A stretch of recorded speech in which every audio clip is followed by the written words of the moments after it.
with that. Great. All right. So today we are going to talk about the last time in the lesson we talked about kind of the foundational principles of government. Okay.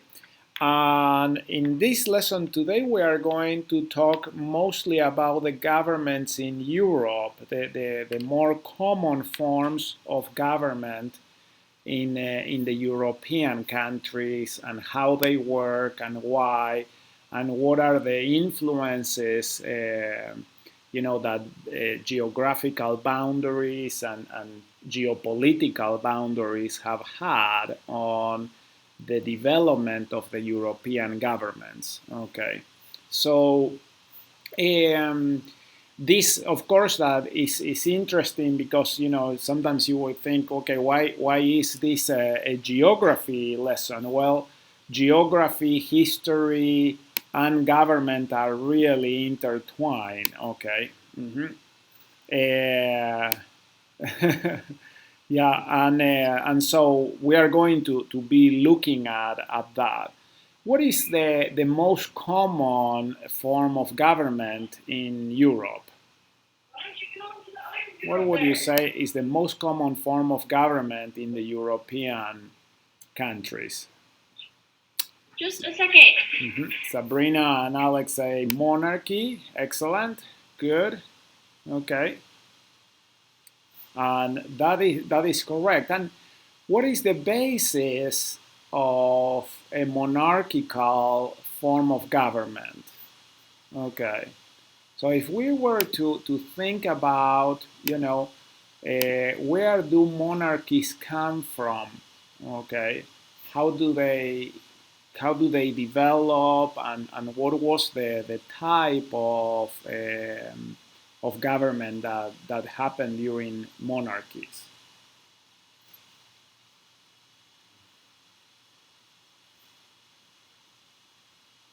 Where do monarchies come from? So the king and queen equals protector and landowner. Okay, so that is what Sabrina and Alex say. Mm-hmm. Yeah, so you know what? It is very interesting to me to see that the basis, the foundation, really for let me see if I can say the justification for governments to justify a king or a queen to be the sovereign actually have a very, very important biblical roots. Okay, so when you read and study the Old Testament, you realize that the history of Israel and the people of Israel was very, very important in order to, if you wish, justify the monarchies in Europe. And all the monarchies in Europe are kind of modeled after the all monarchies in the kingdom of Israel. Okay, so that is kind of where I want to go through. Okay, so the concepts here for the lesson today is that throughout history, many of the countries of Europe have been governed by kings and queens. And the gospel principle is that as children of a heavenly king, we are each members of a royal family. Okay, so the justification really for Europe to have been governed by kings and queens actually originates from the Old Testament. Okay, who was the first king in Israel, and why Israel got a king?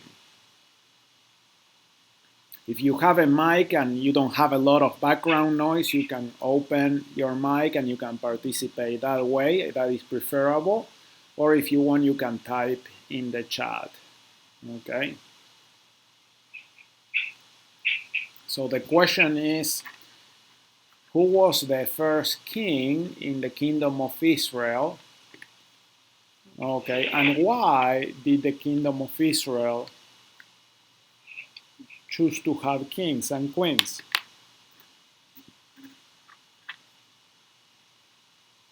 What is the influence of the history there of the people of Israel on the monarchical form of government of European countries? Israel, you were talking about why they wanted a king. Yes. So basically what I get is that they weren't satisfied with letting the prophet lead them. They wanted to have a king to rule over them, a king to lead them. They just didn't want to stick with having a prophet and having that divine revelation. They just wanted someone to take control, basically, of everything. Yeah. So it is very interesting. Let me see if I can correct a little bit. All right.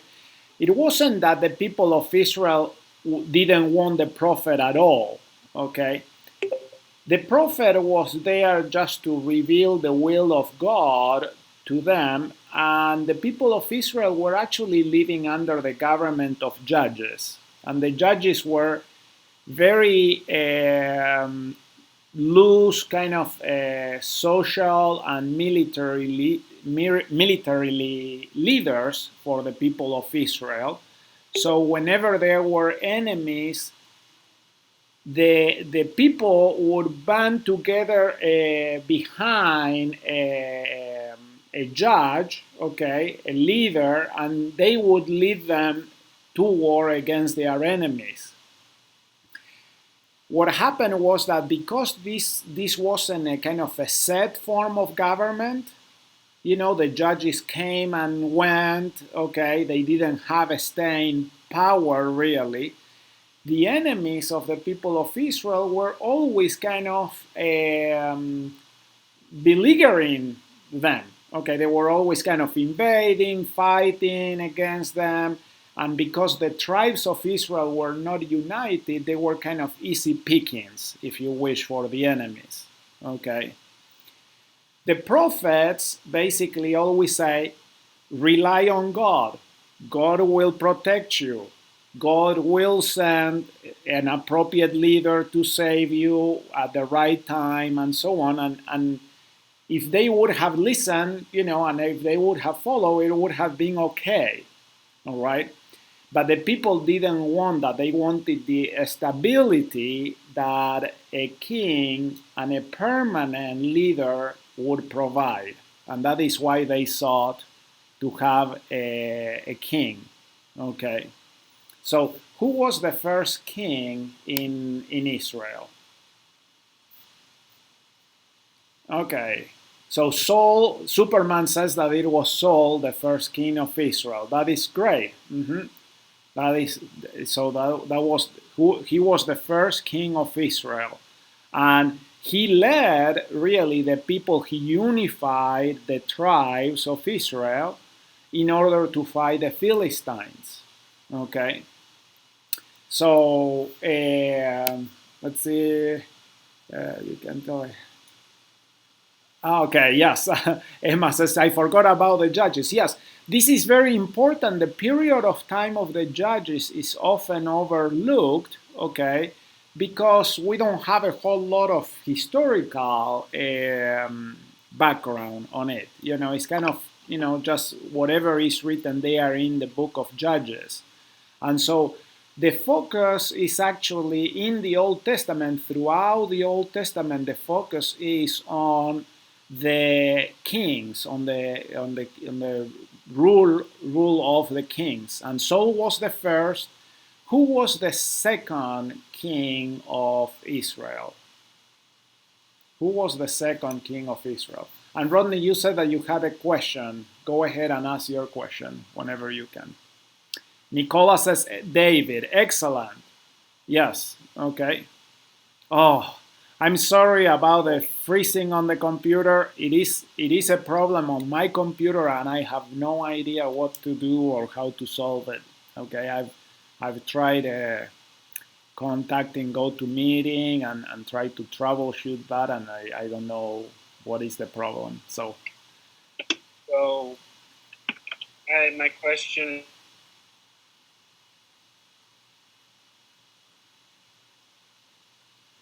is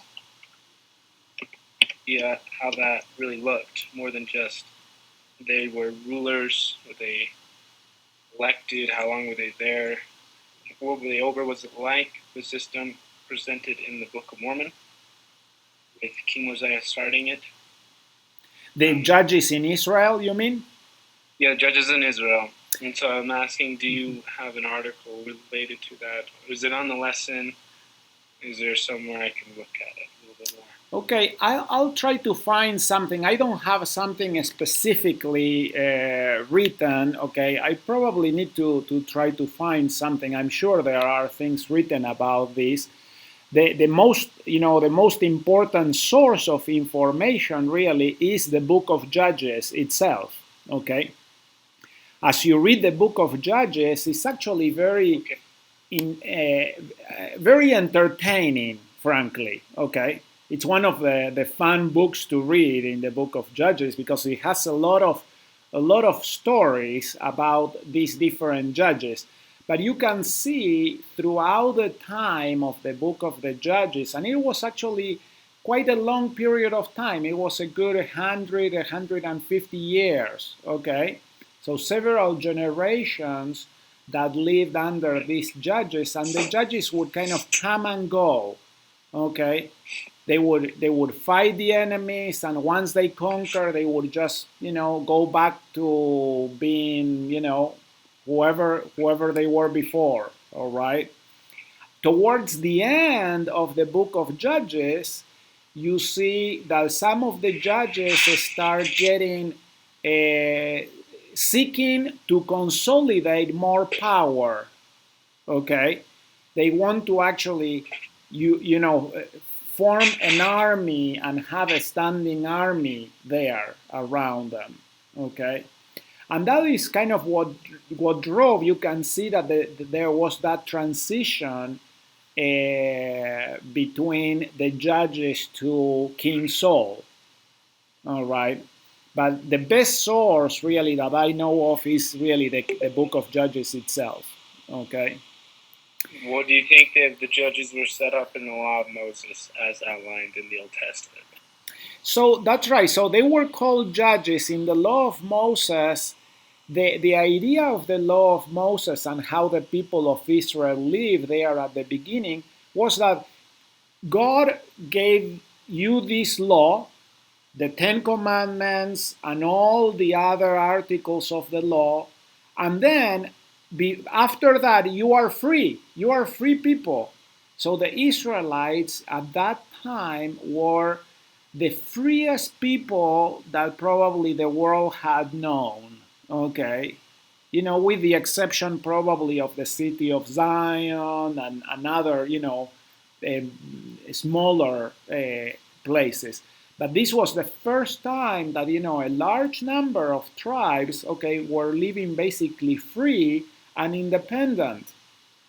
This is kind of a lot of the inspiration also that the founding fathers here in America drew from when they were creating the United States of America. They wanted actually something that was kind of like that, based on the law of Moses, okay, and governed by a very, it had to be a united government, but very mild in its approach, okay?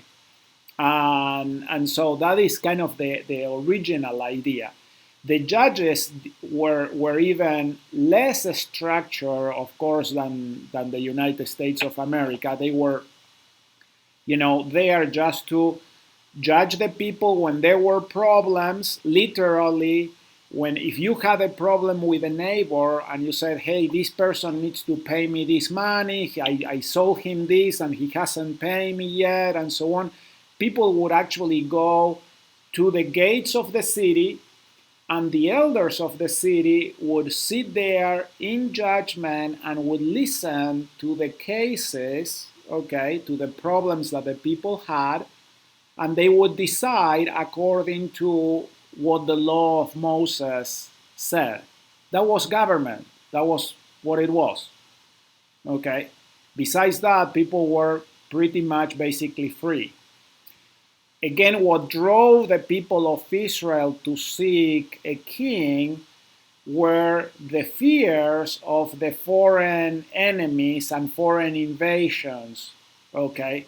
Because they felt that they were not protected enough, all right? And rightly so. If when the people were not obeying the commandments, God would basically lower his level of protection to them, and the enemies would come in and subjugate them, all right?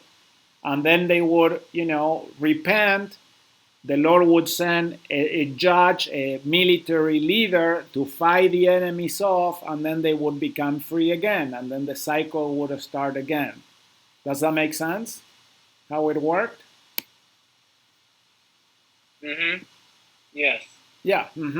Emma says Israel was free to make choices, but not free from the consequences. Okay, so, and that is true for everyone, really, and in any station of life, either an individual, a family, a community, a nation, the whole world. Okay, that is absolutely the case. And so the people of Israel sought to have the prophet choose a king, and King Saul was the first king in the people of Israel, and he actually became the prototypical bad king. Okay, Saul was, if you wish, became, because of his jealousy towards David and how he kind of wanted to cling to power when the prophet told him that because of disobedience he had lost the kingdom. King Saul became the prototype, the example of a fallen king.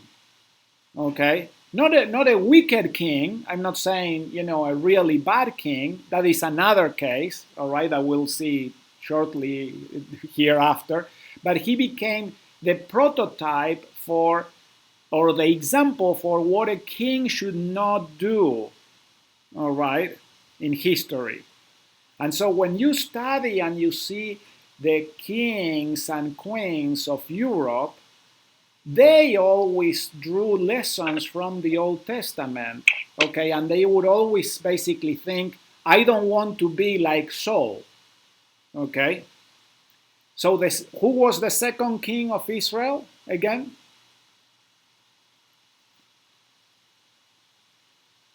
David. Okay, excellent, Nicola. So David, on the other hand, he became the prototype for the righteous king. All right? So the kingdom of David and the writings of David, all the things that he did, how he rose to power, how he actually treated King Saul, all right? Even though King Saul was trying to kill David, David never retaliated back, okay? At one time, King Saul was sleeping in a cave, and David found him, and he could have easily killed him, but he didn't. Okay, because Saul was still the Lord's anointed. He was still the king. All right. That is one of the reasons why, for example, when you play chess, in the game of chess, you never kill the king. Okay? Did you know that? Did you see that? How does the game of chess finish? Are you saying they got that from the Bible? Absolutely, yes. That idea from the Bible. Yes, absolutely. This is because the basic idea is that kings don't kill kings. Okay, and that is a biblical idea. That comes right there from the example of King David. Okay, and so that is why, for example, there in chess, you do the checkmate, and the king is toppled but is not killed. Okay, and similarly, throughout history, you have that most of the times a king would conquer another kingdom, but they would not kill the king. They would take them prisoner. Okay, very few times, and very bad times in the history of monarchies is when the king is actually executed. All right, that didn't happen very often. Okay. Except in the time of the Jaredites and the Nephites. Yes, that's right. Okay. Well, and you can see there that the Jaredites were different because the Jaredites didn't have these prototypes, these examples. You see, the Jaredite monarchies didn't have the history of the people of Israel because they were before them and separate from them. Okay, does that make sense? Okay, so the kingdoms of Europe. Anika says, yeah, I wish the Jaredites had known that. That's right. Yeah. The kingdoms of Europe were model how the king should behave after the Israelite history. And so we have King Saul was the prototype for what type of king?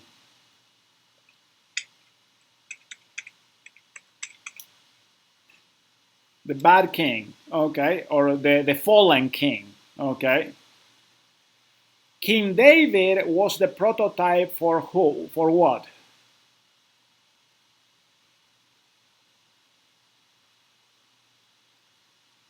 For the good king. Excellent.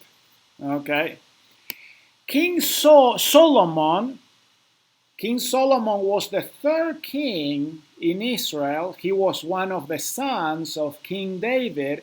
And it's actually very, very interesting to read the history of the succession of the throne between King David and King Solomon.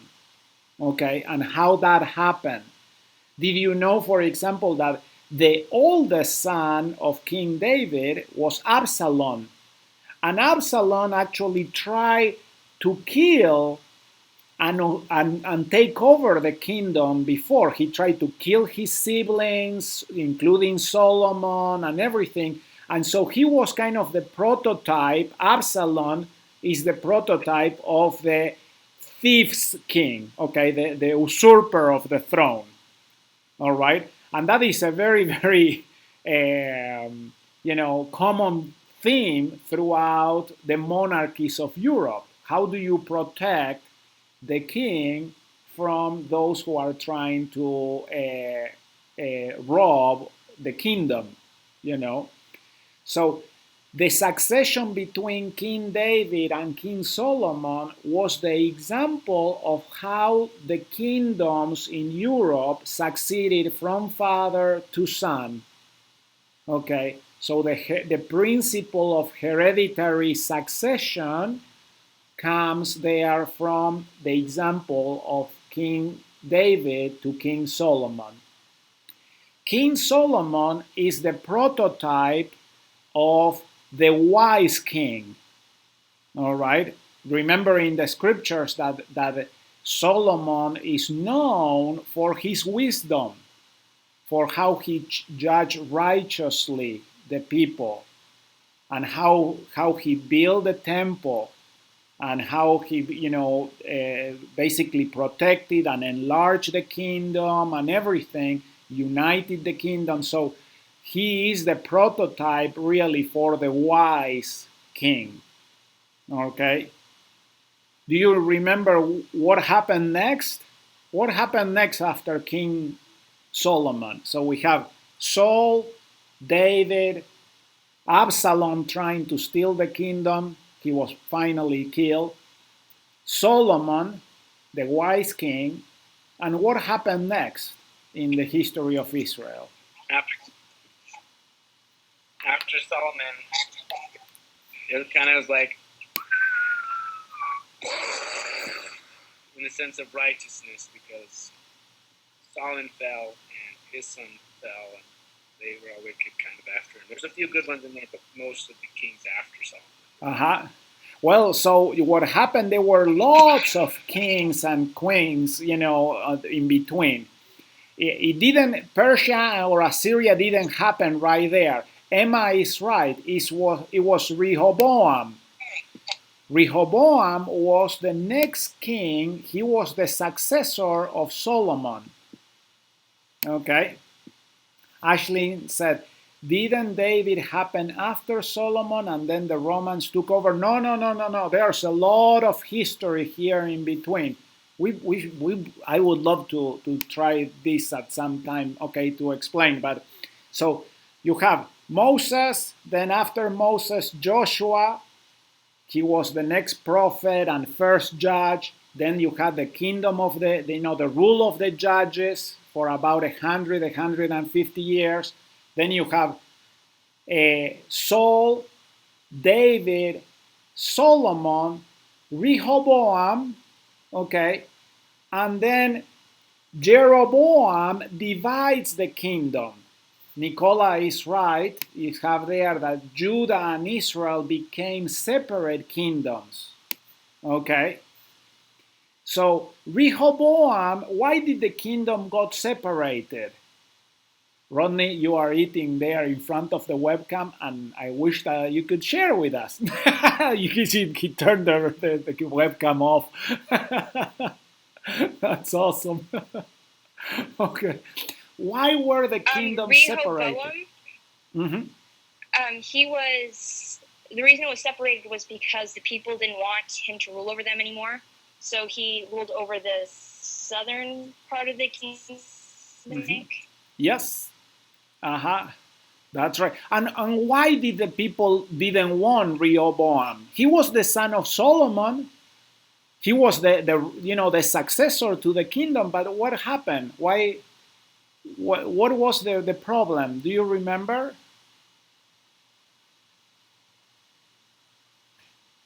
What did Rehoboam did that was so bad that the people rejected him?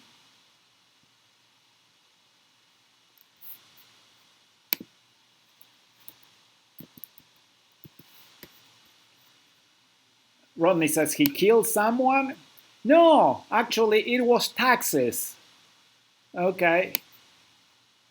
It had to do with the worship of Israel. It kind of had to do something like that. But the main reason was that when Solomon died and Rehoboam became king, Jeroboam and the people of Israel came to him and said, your father was a wise king. Solomon was a really good king, but he taxed us too much. Would you lower the taxes? Okay. And Rehoboam said, wait a minute, I'm going to talk with my counselors and I'll give you the answer. And so he talked first to the counselors that were the old counselors that served under King Solomon. And they told him, what they are asking is just. You need to, just lower the taxes, let the people kind of more breathing room and everything. We are fine in the kingdom. Rehoboam then went to his young friends, the friends that he had that were young and inexperienced and everything, and they told him, hey, you are the king. Do whatever you want. Tax the heck out of them. Okay, go for it. And so Rehoboam went back to Jeroboam and the people of Israel and said, if you think that Solomon taxed you, you don't know anything about taxes. Okay, I'll show you how to do that. Okay, and so that caused the rebellion and the separation between the kingdoms. Okay, do you remember the story of King John and Robin Hood in England? Okay, what was the problem there with the people had with King John? It was taxes, exactly. Okay, and so King Rehoboam was the prototype. He became the prototype of the oppressing king. Okay, and the oppressing king basically got the kingdom divided. Does that make sense? What I'm saying? Can you? I hope that this is helpful for you to see that when I'm saying, this is the prototype for that, this is the prototype for this other thing, when you see later on in the history of Europe how the kings behave, they are all following the examples of these kings of the Bible. Okay? Does that make sense? So it's very, very important to understand the history of Israel, because that is actually what helps you to understand the history of the kingdoms in Europe. It totally makes a lot more sense that way. Okay.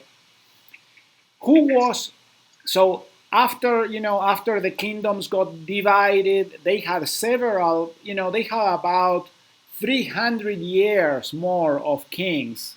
Okay. And usually they were very bad kings. All right. They were not righteous kings. They were very exceptional when they had some good king, the people of Israel. All right. Eventually, the Assyrians take over the northern kingdom. Then the Babylonians take over the southern kingdom. The people come back. Then the Greeks take over Israel. The Romans take over Israel. And then there's one king, one kind of last king, that he is the biggest prototype and example for the bad king, okay, in the history of Israel. Who was that really bad king?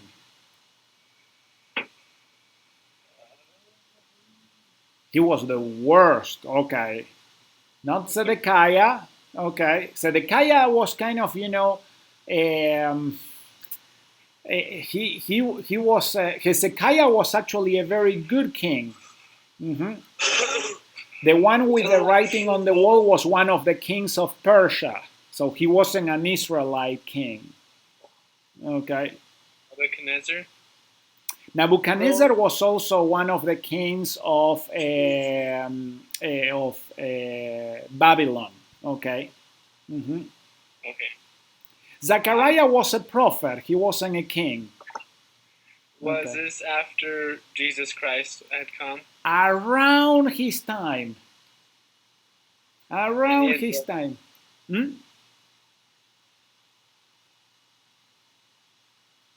King.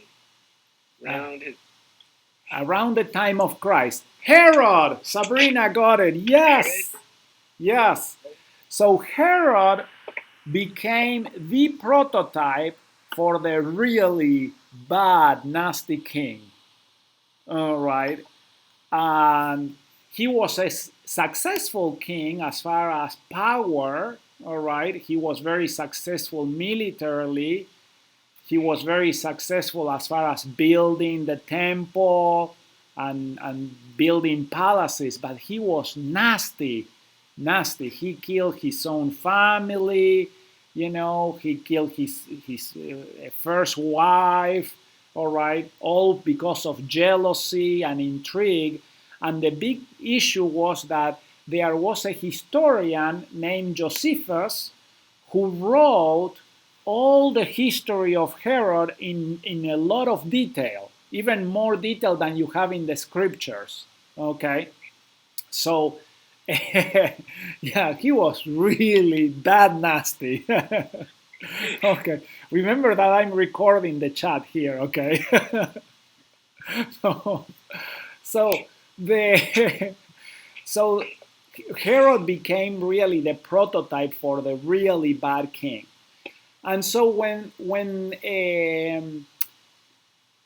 Europe becomes Christianized, the people together with the religion, they get also the Bible. And in the Bible, they basically also get here the stories of the people of Israel and how the kings organized themselves. And so they decided basically to adopt the model of the king being the one that secures, protects the people, gives privileges and everything. And the kings in Europe are always thought to be a name, okay, if you wish, or sustained by God. Okay, so there's always a theocratic type of underpinning to that. Mm-hmm. Yes, so Sabrina says at least those who could read and could afford a Bible and knew Latin. Yes, okay. So Latin and Greek, that was kind of the main source. But the monarchies, they always had the scribes and the people who could read, and they were always basically reading these stories because they would be the models for them to reign. Okay, Annika quotes here, and the wicked old Herod went crazy and died, and no one person missed him at all. Yes, Herod was the guy that beheaded John the Baptist. That is correct. Okay, he was the one that set the taxes, at the time of Christ's birth. He was the one that ordered the killing of the children in Bethlehem. All right, remember the story there of the Magi. So he was really a very, very bad person. He was so bad that really that when he died, and he died very horrible death, okay, really they did a celebration, okay, actually, okay, because he was dead. He actually planned to kill like 100 of the noble families in Jerusalem, so the people would mourn when he died. He gave orders for his soldiers to kill all these other families in order for people to mourn. Okay, and the soldiers didn't obey that. He married his sister-in-law because of the whole family was mentally ill, I guess. Yeah, so really a nasty character. Okay, and so all the kings of Europe basically model their kingdom after these kings of Israel. All right, and they would basically try to be like King David or King Solomon. Okay, but sometimes they would actually follow the other examples. Mm-hmm. Okay. He did feel bad when he beheaded John. But that feeling bad that didn't do much for John, really. Okay. During much. Sorry. Yeah, I was just saying. Yeah, Herod feeling sorry was short-lived. It didn't stop him from killing John the Baptist. No, didn't stop him, and he may have felt bad, but that didn't do John any good, really. He was already dead. So, yeah, really a bad person. Okay, there were actually a couple of kings that were named Herod. Okay, Herod the Great was the one that was really bad. I think that the one that killed John the Baptist was actually Herod the Great's son that was also named Herod. Mm-hmm. Okay. All right. Mm-hmm. So the one that married his sister-in-law was also this other Herod, but they were all pretty bad examples. Okay, bad apples really. So in Europe, the monarchy was set up under this system of feudalism. Okay, and the system of feudalism, I don't know how you pronounce it in English. How is it? A feudal or feudal system? Okay, feudalism was basically the system where the peasants, the people that actually live in the land and work in the land, they would give rent in money or things to the nobles. Okay, the nobles were the ones that had the castles and were basically the ones that allowed the peasants to live in their land and give them legal protection to the peasants. In times of war, when actually, invaders would come, the peasants would actually also act as soldiers under the command of the nobles. And so the nobles would have a small contingent of full-time soldiers, but during war, all the men became soldiers under the nobles. Okay? And the king is the one that basically gives the land to the nobles and the titles of nobility, and also gives charters and privileges to the towns and the cities. And they are the ones who provide the soldiers for the king. So this is how the whole system of feudalism was set up in Europe. Okay. Now, are there still monarchies in Europe? Are there still monarchies in Europe? Yeah, the peasants were landless men. Yes, and they basically live in the land, but they didn't own it. Go ahead. Does Spain still have a king and queen in Britain? Spain, Great Britain, the United Kingdom, okay? And actually there's a few others, okay? Let's see here, all right? So here we have the monarchies of Europe, and there's a map of the monarchies in Europe. So here we have the red is monarchy, the blue is republic. These are the countries in the European Union. So we have the United Kingdom, Spain, okay. Belgium is actually a kingdom. Annika says, yeah, mostly constitutional monarchies. That is correct. They are constitutional monarchies. So we have Belgium is a monarchy. Netherlands is also a kingdom, the kingdom of Netherlands. Denmark is a kingdom, and actually Denmark has the oldest continuous royal family in the world.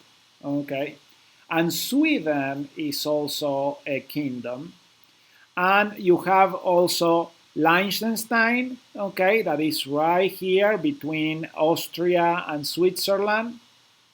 Andorra is also a kingdom.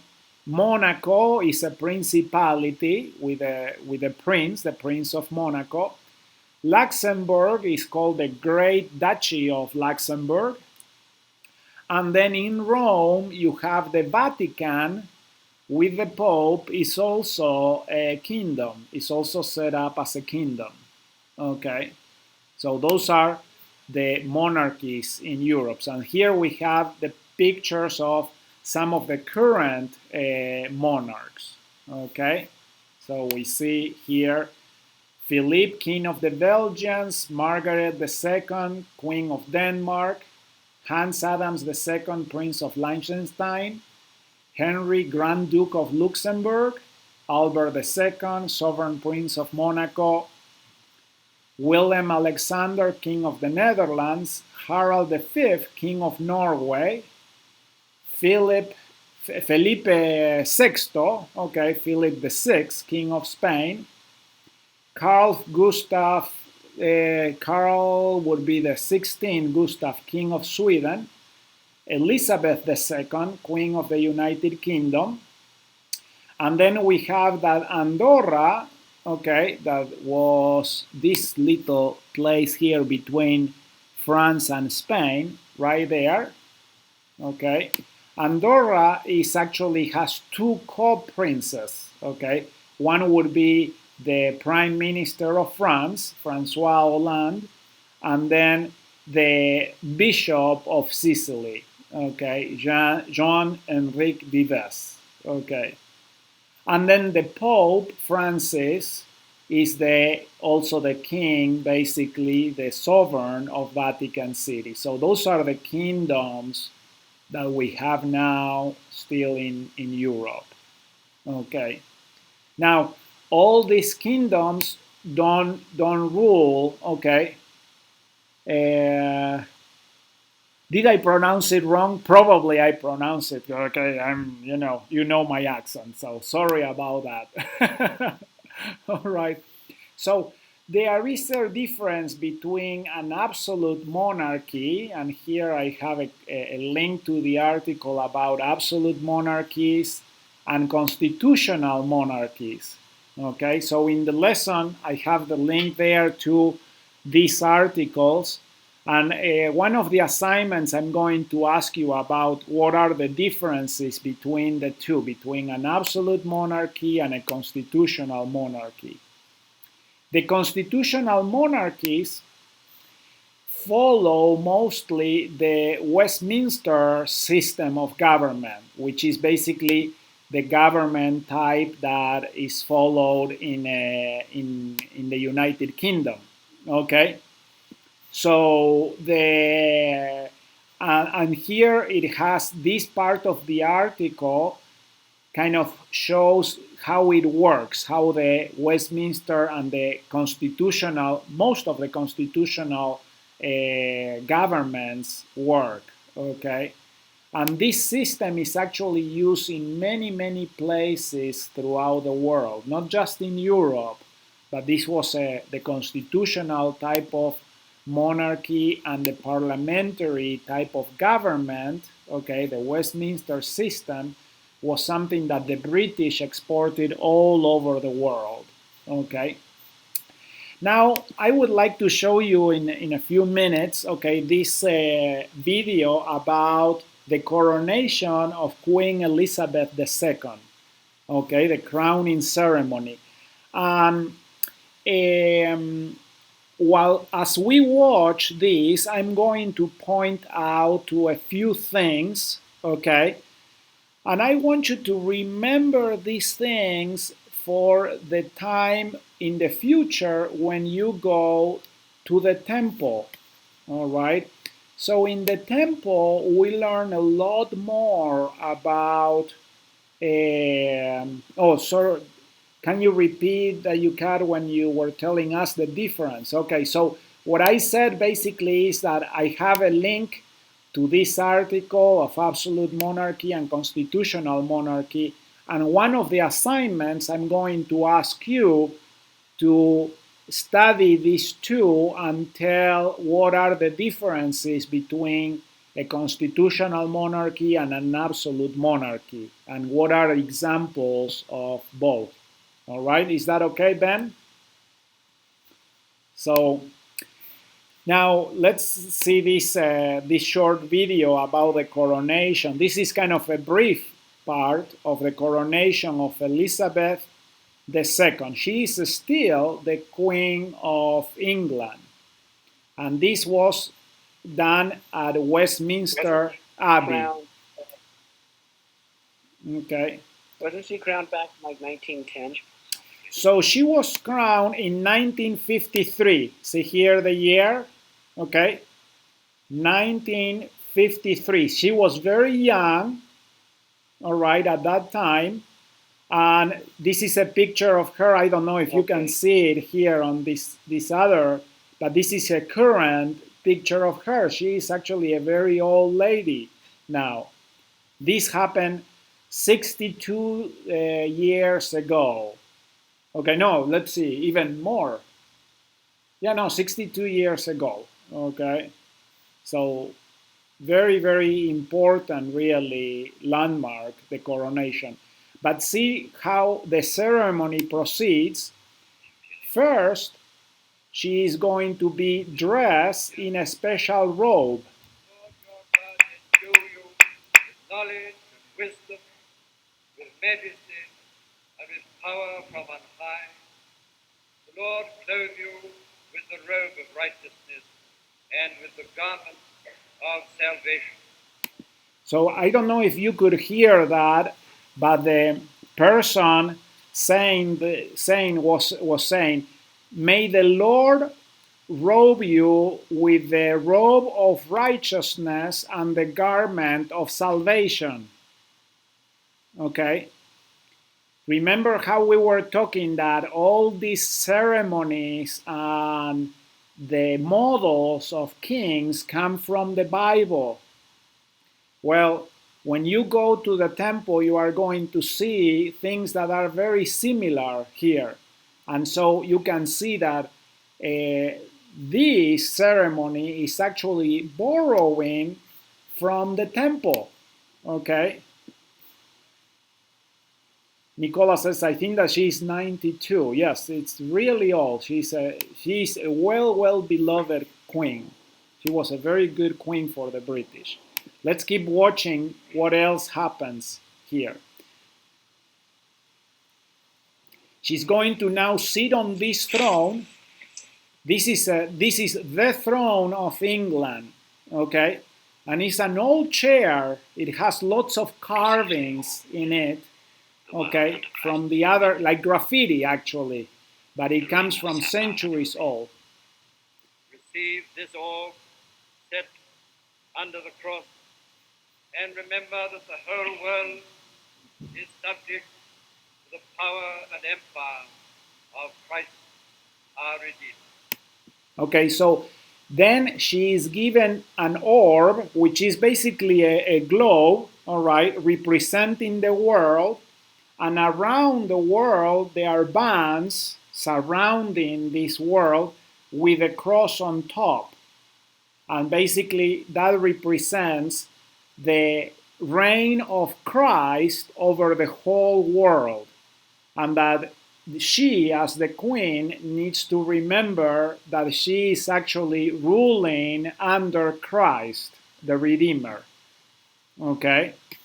You see the symbolism there. So she was 28 when she was crowned queen. Very, very young.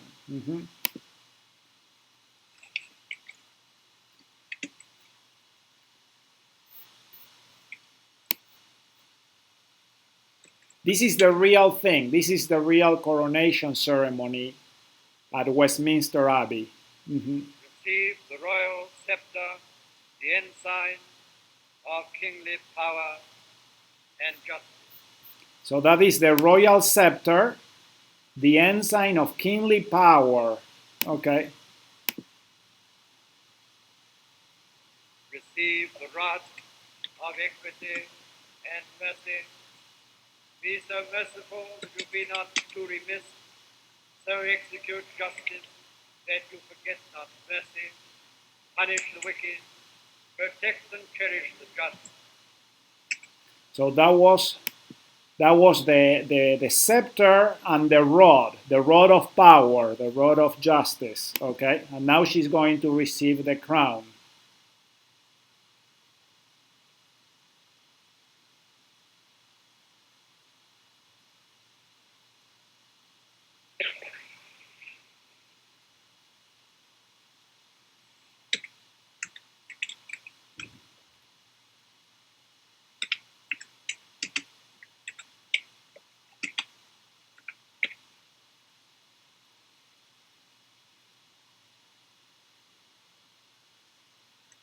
See how when she is crowned, all the other lords are also crowned.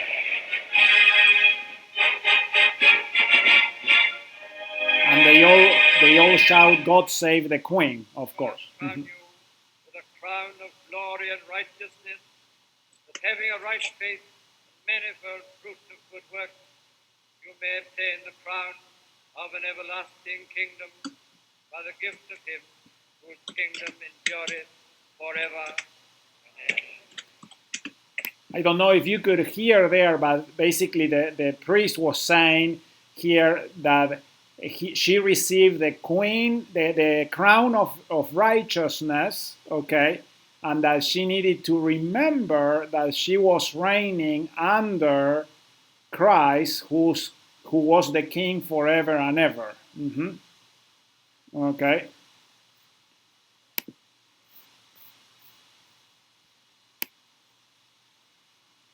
Prince Charles, the Duke of Cornwall, has joined the Queen Mother and Princess Margaret. That little boy there in the balcony was Prince Charles, who is now basically the one assuming the power duties. Okay, Queen Elizabeth has delegated all the power really to Prince Charles. Thunder of guns roars across Hyde Park, and far off, eastward by the river, the guns of the Tower of London answer. Okay, so does that make sense? So now this symbolism is really interesting.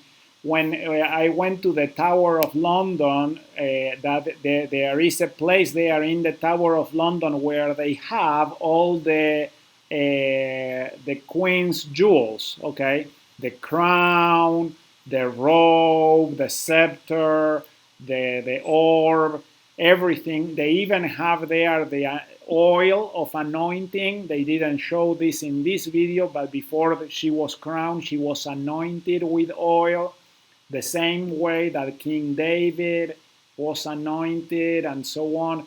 And the same way, really, you are going to see some of these things also in the temple. Okay, and so when you go to the temple, remember, those are actually the real things. Okay, the ordinances that we receive in the temple are actually the real things. These are the worldly imitations of those things that the world has taken and adapted in order to set up the kings and queens to rule over the different nations. Okay, does that make sense?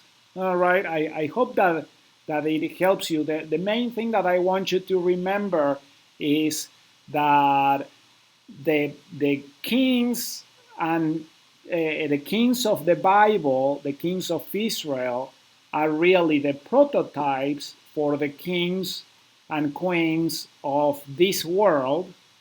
And also they are a prototype, they are an example for us on how we should behave and become kings and queens under God. Okay? That is our ultimate objective, isn't it? To be able to, obtain eternal life with God. Well, we need to basically learn from all these examples. Okay?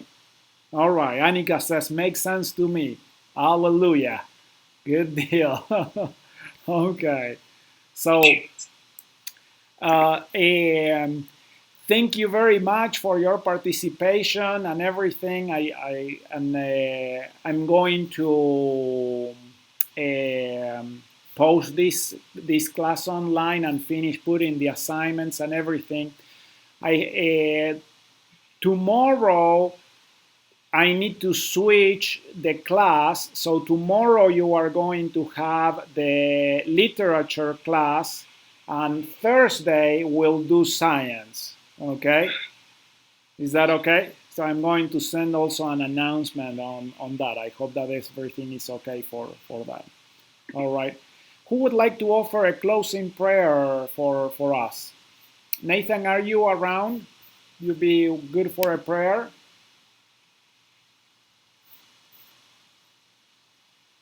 Mm-hmm. Yes. Mm-hmm. So. Okay. I can offer the prayer if you want. Excellent. Thank you. Our dear, kind, gracious Heavenly Father, we're so very thankful for this day. We're so thankful for the opportunity we had today to learn about geography and that we could attend this class. We're so thankful for Brother Arboldi and for the dedication he puts into these lessons. And we're thankful that we could learn much and be together. And please bless us as we go about this day, that we will fill of thy spirit and of thy love for us.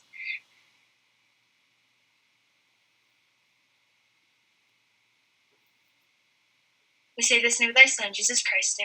Amen. Amen. Thank you very, very much. Thank you very much. All right.